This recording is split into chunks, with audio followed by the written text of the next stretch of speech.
On the hottest day of the year, a poor water hawker stood in traffic with just one bottle left, the money for her dinner. When a stranger in a car asked for water, she gave it to him for free, not knowing he was a billionaire. People laughed. They called her foolish. What they didn't know was that this single bottle would change her life forever. If you believe kindness still matters, subscribe to this channel, like this video, and comment below. What would you have done if that bottle was your last? Now, let's begin. Bella woke up before dawn, long before the first call to prayer floated through the air. The room was still dark, thick with silence, and the only sound was her mother's weak breathing beside her. Bella opened her eyes slowly, her body already tired as if she had not slept at all. She lay still for a moment, staring at the cracked ceiling, listening to her mother cough softly. "Mama," Bella whispered, careful not to scare her. "Are you awake?" Her mother shifted and groaned. "I am awake, my child," she said faintly. "Go back to sleep. It is still early." Bella sat up immediately. "I cannot sleep again," she replied gently. "Let me help you first." She stood up, washed her face with a small bowl of water, and tied her wrapper firmly around her waist. The floor was cold under her feet as she moved closer to her mother. Her mother's face looked thinner than yesterday, her lips dry, her eyes tired. "Mama, you did not eat well last night," Bella said. Her mother forced a weak smile. "You are the one that did not eat," she replied. "You gave me your food." Bella shook her head quickly. "I was not hungry," she lied, kneeling beside her. She helped her mother sit up slowly, supporting her back. "Let me warm the water so you can bathe a little. You will feel better." As Bella moved around the room, she spoke softly, like someone afraid that loud words might break the morning. She lit a small stove, warmed water, and cleaned her mother carefully. When her mother coughed again, Bella rubbed her chest gently. "Today will be better," Bella said, more to herself than to her mother. "I will sell everything." Her mother looked at her with worry. "Do not stress yourself too much," she said. "If you feel tired, come back early." Bella nodded, though she already knew she would not come back early. She never did. After settling her mother back on the mat, Bella moved to the corner of the room where her crate was kept. She opened it and counted the bottles slowly, one by one. Bottled water, soft drinks, everything she had bought on credit from the distributor the previous night. She sighed quietly. "I must sell all of you today," she murmured. She remembered the man who sold the drinks to her. "Bella, don't fail me," he had warned.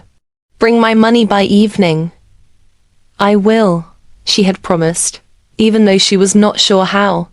Bella arranged the bottles neatly, wiping each one with a small cloth so they would look clean and attractive. She placed them carefully into the crate and lifted it onto her head, adjusting the cloth pad beneath it. Her neck already ached, but she said nothing. Before leaving, she turned back to her mother. "Mama, I am going now." Her mother reached out and held her hand. "God will go with you," she said. "May today bring good news." Bella smiled. "Amen," she replied. "I will sell everything. I will buy food. And I will save small money for Ibrahim and Fatima's school fees." Her mother's eyes filled with tears. "You carry too much on your head," she said softly. Bella smiled again, though her eyes were already wet. "One day, Mama," she said, "I will carry less." She stepped outside as the sky slowly began to change color. The air was cool, but she knew it would not last. As she walked toward the main road, the crate balanced on her head. Bella whispered her plan again and again like a prayer. Sell everything. Buy food. Save small money for her siblings' school fees. Sell everything. Buy food. Save small money. And with that hope beating in her chest, she disappeared into the early morning streets. The sun had climbed higher by the time Bella reached the busy junction. The road was alive now. Cars honked without patience. Buses shouted destinations. Hawkers moved up and down like restless ants, lifting their wares and calling out with tired voices. Bella took her usual spot near the traffic light, balanced her crate on her head, and began to sell. Cold water. Soft drinks. Very cold water. She called softly. Her voice was gentle, almost shy. It did not cut through the noise the way others did. One hawker nearby noticed and laughed. Bella, the woman said loudly, you sell too slowly. Another joined in, shaking her head. If you continue like this, night will meet you here. Customers don't hear you. Bella smiled politely. They will hear me, she said calmly. They always do. The woman scoffed. See how she is smiling again, she said to the others. You smile too much. This street is not your friend. Yes, another hawker added. People here respect shouting, not smiling. Bella said nothing. She only smiled again and shifted her crate slightly to ease the pain in her neck. Inside her chest, something pinched, but she pushed it down. She had learned not to answer too much. Words did not sell water.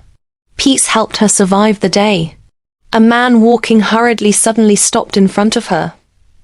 Excuse me, he said, breathing hard. Please, where is the general hospital? Bella's face lit up. Oh, you have passed it small, she said quickly. Go straight, turn left at the big mango tree, then ask again. The man looked relieved. Thank you. Thank you very much. You are welcome, Bella replied. One hawker rolled her eyes. See her, she muttered. Always stopping to talk. Minutes later, a young couple approached, confused and arguing quietly. Please, the woman said, is this road going to the market?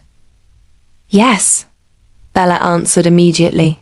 But you must cross to the other side. This lane will take you away. They thanked her and walked on. Bella, a hawker shouted again. You are not a guide. You are here to sell. Bella smiled without turning. I can do both, she said softly. As traffic paused, an elderly woman stood at the edge of the road, shaking slightly. Cars rushed past her. She looked afraid, clutching her wrapper tightly. Bella noticed immediately. Without thinking, she lowered her crate and rushed toward her. Mama, let me help you, Bella said, holding the woman's arm gently. Oh, my daughter, the old woman replied, her voice trembling. My legs are weak. Do not worry, Bella said. We will go slowly. She waited for the cars to stop, raised her hand, and guided the woman step by step across the road. When they reached the other side, the old woman squeezed Bella's hand. God bless you, she said. You have a good heart. Bella smiled warmly. Go well, Mama. From across the road, laughter broke out. Bella has started again, someone said loudly, helping everybody except herself. Another voice added, kindness will finish her. Bella returned to her spot, lifted her crate again, and continued selling as if she had heard nothing. But the truth was clear. She was kind. She was soft-hearted, and people knew it. They knew she would help. They knew she would smile. They knew she could be taken advantage of. Still, Bella stood there, calling softly, smiling gently, giving when she could, because she did not know how to be any other way. Bella stepped to the edge of the road, away from the crowded chaos of the street, and carefully lowered her crate to the ground. She sat down on the dusty pavement and opened it slowly, one bottle at a time. The morning sun glinted off the plastic, making each bottle sparkle faintly, but for Bella, they were more than just water and soft drinks. She touched the first bottle and whispered, 1. Each bottle in the crate represented a small victory, a small hope. This one will buy yam for Mama, she thought. That one will feed Ibrahim for the day. Her fingers brushed the labels, tracing them as if they carried the weight of her family's survival.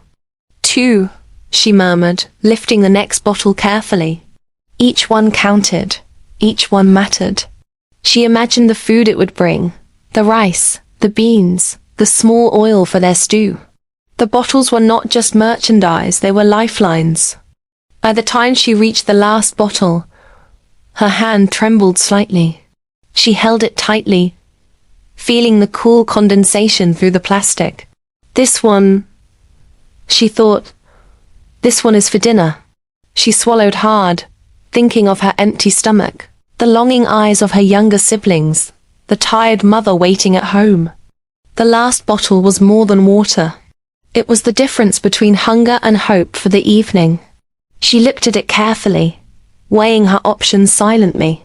Each bottle was a step toward survival, but this final bottle was everything she had left to give. The sun hung high in the sky like a cruel overseer, its heat heavy and suffocating, pressing down on the streets as if it had a life of its own. The air shimmered above the asphalt, waves of heat twisting and dancing, making the world look like it was melting.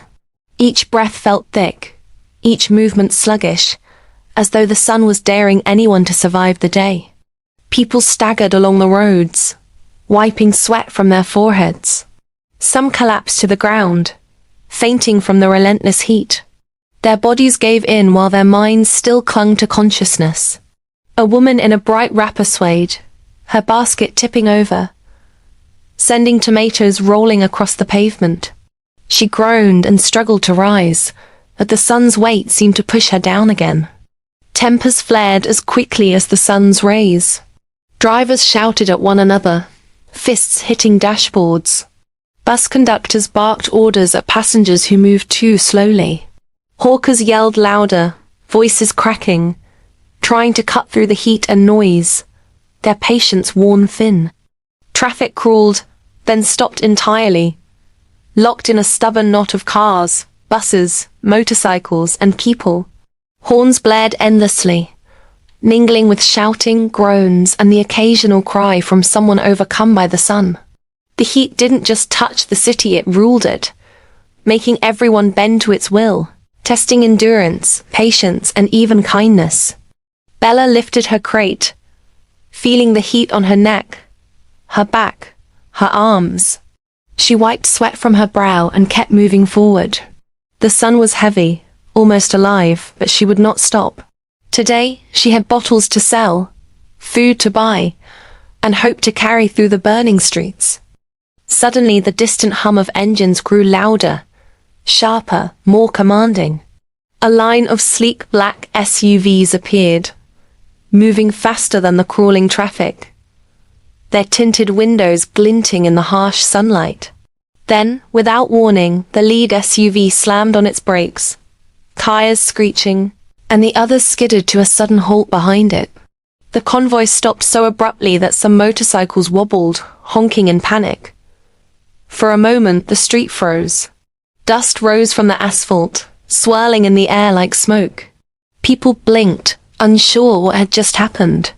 A bus conductor leaned out of his window, shouting, "What is this? What is going on?" Then curiosity turned into chaos.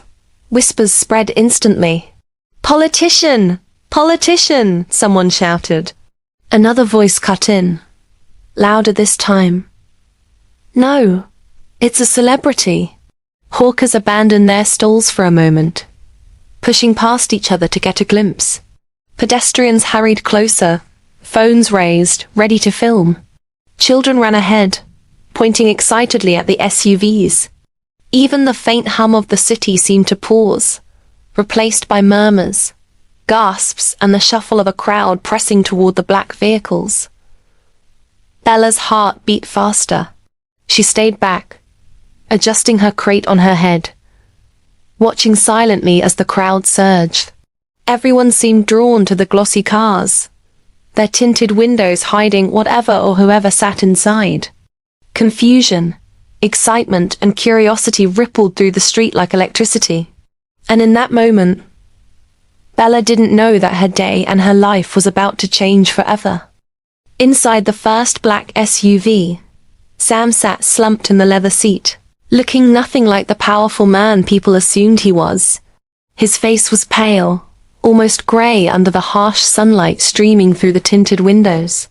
Beads of sweat rolled slowly down his temples, leaving damp streaks across his forehead.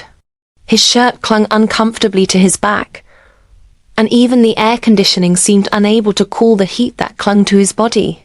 He took a shallow breath, his chest rising and falling unevenly, as if each inhale required more effort than the last. His lips were dry, cracked, and he pressed a hand against his mouth, trying to keep himself steady.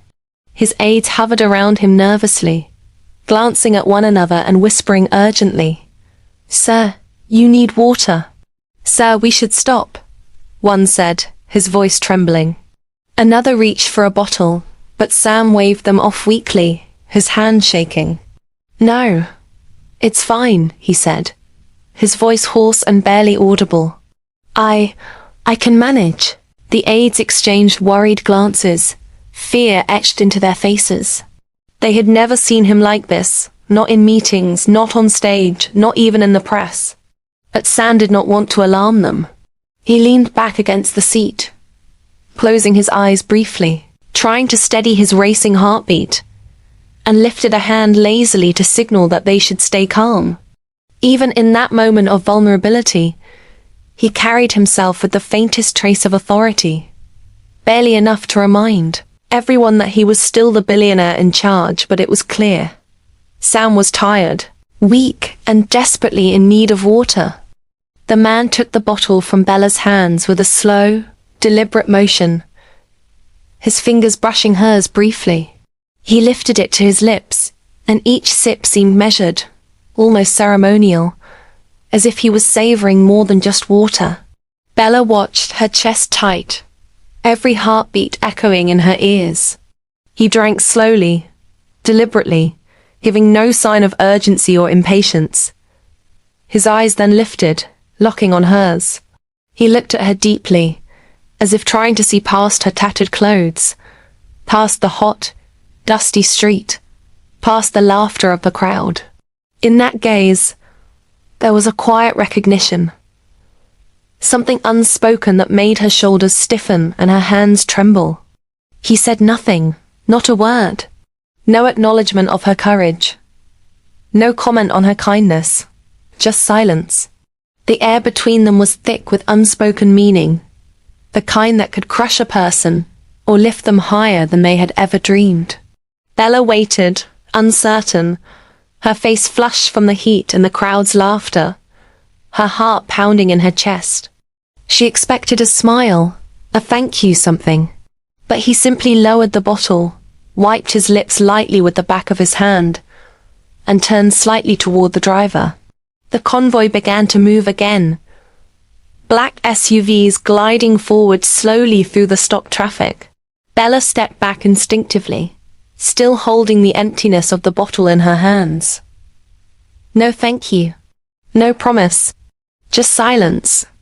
Bella walked slowly back home, her steps heavy, the crate now empty and lighter, yet somehow heavier in her heart. Each footstep felt longer than the last, dragging across the dusty road. She had nothing to show for the day, no money clinking in her pocket, no coins for food, not even enough to buy the small things her siblings needed. When she reached the small, worn doorway of her home, her mother was sitting on the mat, fanning herself slowly with an old piece of cardboard.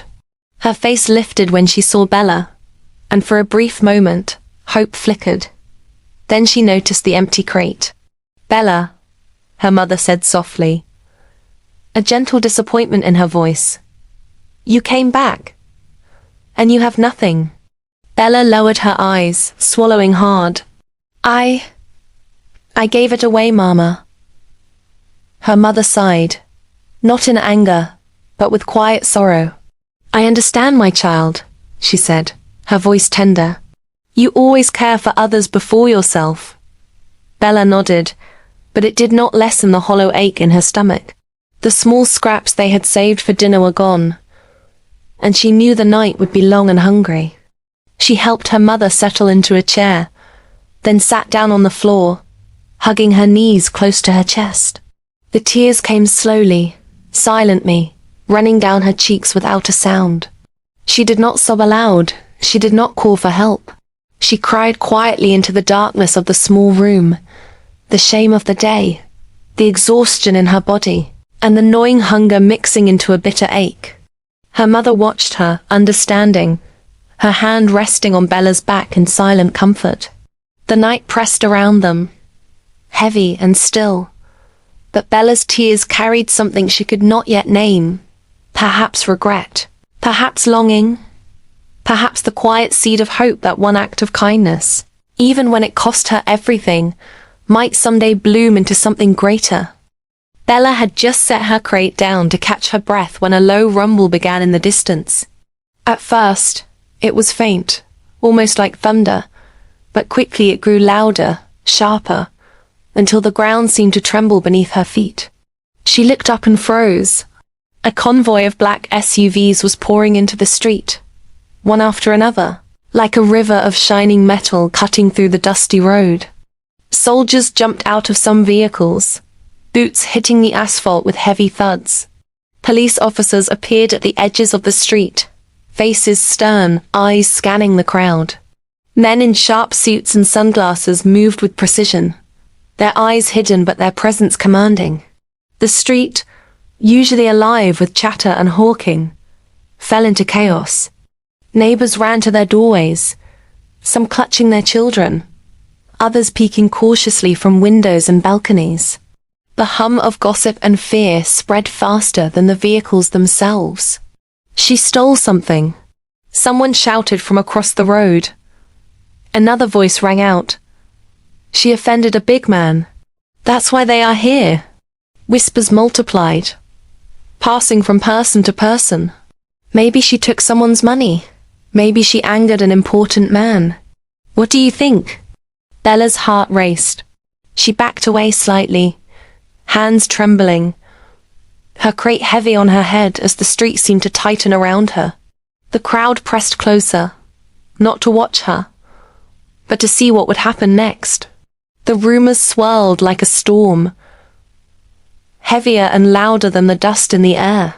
For the first time, Bella felt real fear. Not the small, everyday fear of selling slowly or being laughed at, but a fear that something bigger, something far beyond her control, had come for her. Bella froze in the middle of the street, her crate trembling on her head as her knees shook beneath her. Her heart pounded so hard she thought it might burst, and sweat ran down her back, sticky and hot. Every instinct screamed at her that she was in trouble, real trouble, the kind that could change everything she knew about her life. Her eyes darted from the black SUVs to the soldiers, to the men in suits moving with purpose. Their faces were stern, unyielding, and she felt smaller with every step they took toward the crowd. The murmurs and whispers of the neighbors mixed with her own racing thoughts. Did I do something wrong? Did I offend someone? Her mother's hand shot out and grabbed hers tightly. Bella, my child, stay close to me, she said, her voice trembling almost as much as Bella's body. She clung to her daughter like a lifeline, wrapping her arms protectively around her. It's going to be okay, she whispered, though Bella could hear the fear hidden beneath her gentle words. Bella pressed herself closer to her mother, feeling the warmth and weight of her presence. Her own tears threatened to spill over, but she did not dare let them fall. The world around her seemed suddenly enormous, dangerous and alive with unknown power. She could only tremble, breathe shallowly, and hold tight to her mother's hand, praying that somehow they would survive whatever was coming. The black SUV stopped completely in the middle of the street, its engine rumbling softly as the world seemed to hold its breath. Then slowly the door opened, and he stepped out, calmly, confidently. Every eye on the street turned toward him, and for a moment, even the heat seemed to pause. The soldiers, the police, the men in suits, and even the neighbors instinctively bowed their heads, a silent wave of respect and fear washing over the crowd. People pressed back, some dropping to their knees, others covering their mouths in shock. The street, usually alive with noise, became hushed. He scanned the crowd with a steady, measured gaze, then spoke clearly, his voice cutting through the murmurs like a blade. "Where is the girl who gave me water?" Murmurs spread instantly, and all eyes searched for her. Bella's heart pounded in her chest as hands clutched her mother's. Before she could step back, a soldier gently guided her forward. She walked slowly, her crate long gone, her head held low, unsure what to expect. He looked at her as she approached, and then, in a voice loud enough for everyone to hear, he began to tell the story himself. "Yesterday I was exhausted, weak and thirsty. Many passed me by. Many laughed, but one single person offered me water without expecting anything in return." The crowd went completely silent. Even the hawkers who had mocked her, the neighbors who had whispered doubts, the people who had avoided her, all of them stopped talking. Their eyes widened as they listened, the story cutting through their disbelief. He paused, looking at Bella, and then said slowly, each word deliberate, "I have money. I have power. But that day I had no water, and only one person saw me as human." The weight of his words hung in the air, heavier than the heat, deeper than the street itself. Bella's eyes met his, and for the first time, she felt the quiet recognition of her courage and kindness, reflected back at her from someone who had the world at his feet. The man turned fully toward Bella, his gaze steady, his presence commanding every inch of the street. Then he raised his hand slightly, and his voice rang out, calm yet powerful, cutting through the tension like a bell. "From this day forward," he announced, "her siblings will have a full education. No more worries about fees, no more fear of missing school. Every book, every uniform, every exam fee will be covered." The crowd gasped. Bella's younger brother and sister, who had been clinging to their mother, stared wide-eyed as if the impossible had suddenly become real. "Her mother," he continued, "will have a new home. A safe place, built with care, where she can live with dignity and peace." Bella's mother pressed her hand to her chest, tears welling in her eyes, while neighbors whispered among themselves, awestruck. "Medical care," he added, "for anyone in her family who needs it. No one should suffer because they are poor." The words alone felt like sunlight breaking through dark clouds. But then he turned to Bella herself, his voice softening, almost intimate. "And for her, I offer more than gifts. I offer dignity. I offer a chance to stand tall. She will be the face of my water brand, trained to lead, guided to speak, and given a voice that matters." He paused, letting it sink in. "She will not just survive. She will inspire. She will teach others that kindness is never wasted." Bella stood frozen, disbelief and awe battling in her chest. The crowd looked at her with new eyes, their mockery gone, replaced by stunned respect. And for the first time in her life, Bella felt truly. Weeks later, Bella stepped out of her new home, dressed in clean clothes that fit her properly, soft fabrics that no longer scratched her skin or clung to her in the heat. Her hair was combed neatly, her face washed, and there was a quiet glow to her presence, a confidence that had been forged through struggle and recognition.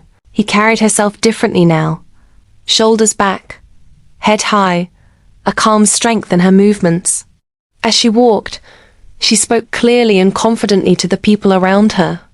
Drivers, neighbors, assistants, her voice steady, firm yet kind. She no longer whispered or hesitated. Each word carried weight, and people listened. She gave instructions, offered advice, and smiled gently at those who approached. And for the first time, she felt that her words had value beyond her own survival. Eventually, Bella turned toward her old street. The narrow, dusty road that had once been her world stretched out before her, full of hawkers and neighbors who still remembered the girl who had given away her last bottle. She paused for a moment at the edge, taking it all in: the stalls, the heat, the hum of daily life, and then stepped forward, crate in hand, not to sell, but to walk among them with purpose.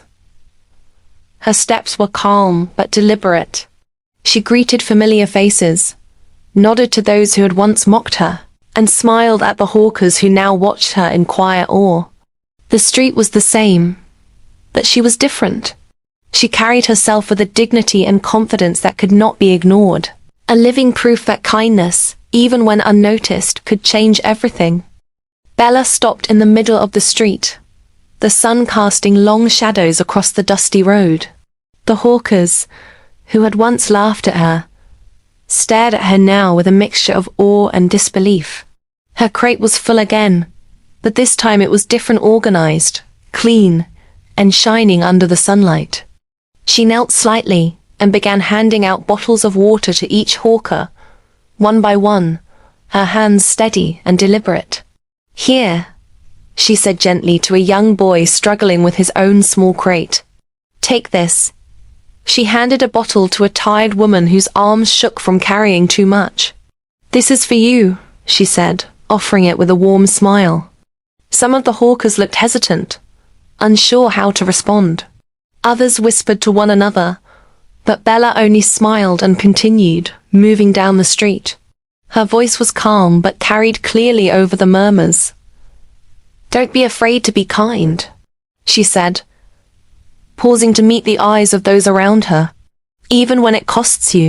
The words hung in the air, soft but powerful, like a lesson etched into the very dust of the street. Teehee hawkers looked at her differently now, understanding slowly that her courage and generosity had always been stronger than the fear of losing anything. And for the first time, Bella felt the quiet, satisfying weight of purpose settle fully on her shoulders.